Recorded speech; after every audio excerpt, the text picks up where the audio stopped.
This one is called Alexander and the Terrible, Horrible, No Good, Very Bad Day by Judith Viorst.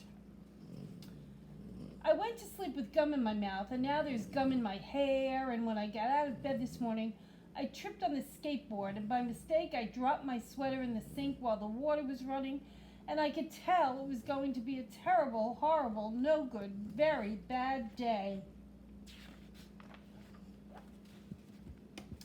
At breakfast, Anthony found a Corvette Stingray car kit in his breakfast cereal box, and Nick found a junior undercover agent code ring in his breakfast cereal box.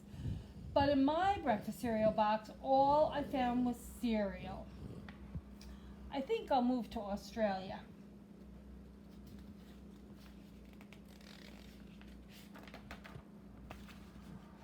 In the carpool, Mrs. Gibson let Becky have a seat by the window.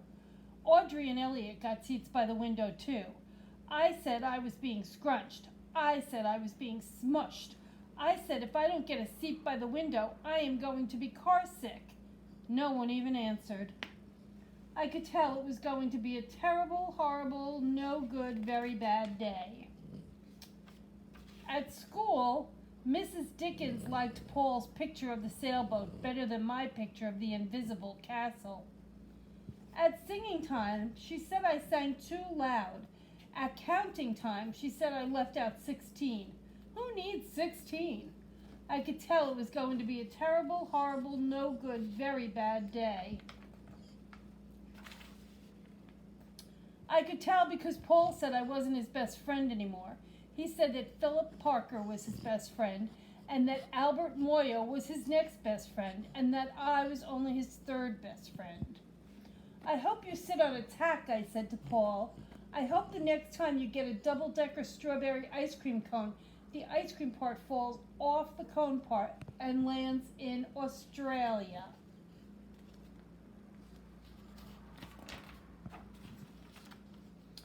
There were 2 cupcakes in Philip Parker's lunch bag, and Albert got a Hershey bar with almonds, and Paul's mother gave him a piece of jelly roll that had little coconut sprinkles on the top. Guess whose mother forgot to put dessert in? It was a terrible, horrible, no good, very bad day. That's what it was, because after school my mom took us all to the dentist, and Dr. Fields found a cavity just in me. Come back next week and I'll fix it, said Dr. Fields. Next week, I said, I'm going to Australia.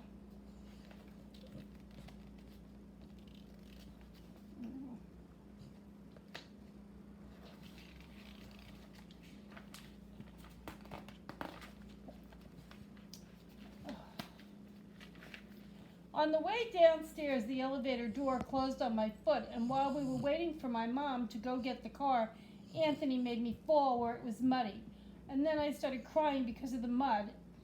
Nick said I was a crybaby. And while I was punching Nick for saying crybaby, my mom came back with the car and scolded me for being muddy and fighting. I am having a terrible, horrible, no good, very bad day, I told everybody. No one even answered. So then we went to the shoe store to buy some sneakers. Anthony chose white ones with blue stripes. Nick chose red ones with white stripes. I chose blue ones with red stripes, but then the shoe man said, "We're all sold out." They made me buy plain old white ones, but they can't make me wear them.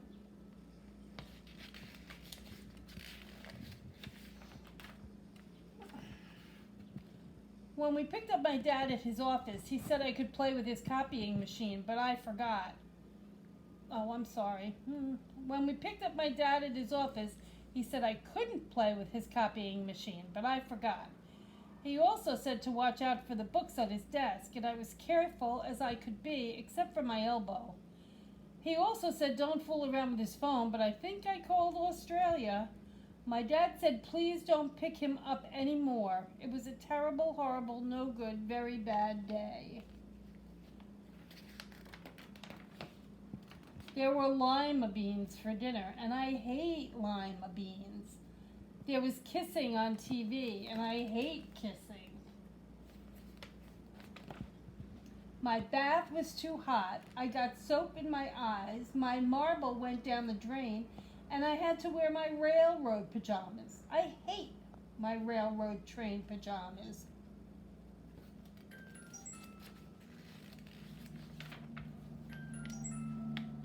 When I went to bed, Nick took back the pillow he said I could keep, and the Mickey Mouse nightlight burned out, and I bit my tongue.